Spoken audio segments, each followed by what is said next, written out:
माना जाता है, 4 धाम में भी मेन नाम माना जाता है। आप लोग 12 ज्योतिर्लिंग पूरा हिंदुस्तान पे है। 12 ज्योतिर्लिंग का दर्शन करेंगे, सब पिंडी का दर्शन होता है, चेहरा मुख का दर्शन नहीं होता है। पशुपतिनाथ पंचमुखी महादेव है, चेहरा का मुख का दर्शन होता है।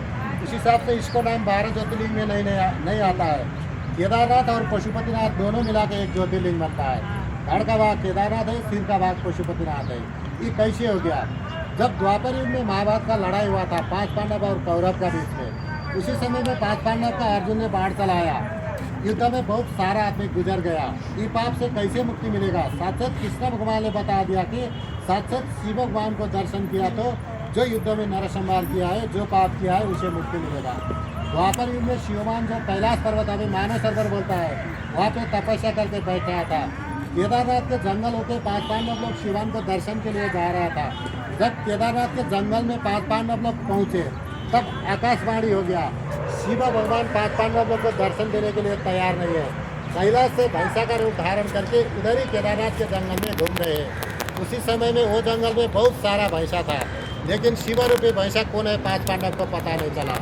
5 पांडव में भीम तो बहुत शक्तिशाली आदमी था। अभी भी आप लोग केदारनाथ जाने का और आने का एक ही रास्ता है, उच्च 2 पहाड़ के बीच में है। भीम ने 2 पहाड़ के बीच में ऐसे टांग पकड़ के बैठ गया। 4 भाई ने जंगल का अंदर का सब भैंसा को पार करने लगा। एक ही भैंसा भीम का टांग का नीचे से नहीं गया, जंगल में इधर उधर हिलने लगा। भीम को पता चला कि शिव रूपी भैंसा हुई है। भीम जाके भैंस का पीछे से पूछ पकड़ लिया, भैंस जमीन में धंस गया, 2 हिस्से हो गया। गाड़ का भाग उधर ही केदारनाथ में रह गया, सिर का भाग जमीन का अंदर होके जहाँ पे पशुपतिनाथ का अर्ध ज्योतिर्लिंग प्रकट हुआ वहाँ तक आ गया।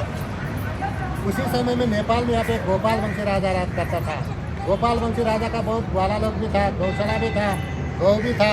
पशुपतिनाथ का जो ये बाहर से अंदर आया, पूरा ही पशुपतिनाथ का एरिया है। इधर पूरी उसी समय में द्वापर युग में गौ चराने का जगह था। गोपाल वंशी राजा का बहुत ग्वाला लोग भी था, गौशाला भी था, गौ भी था।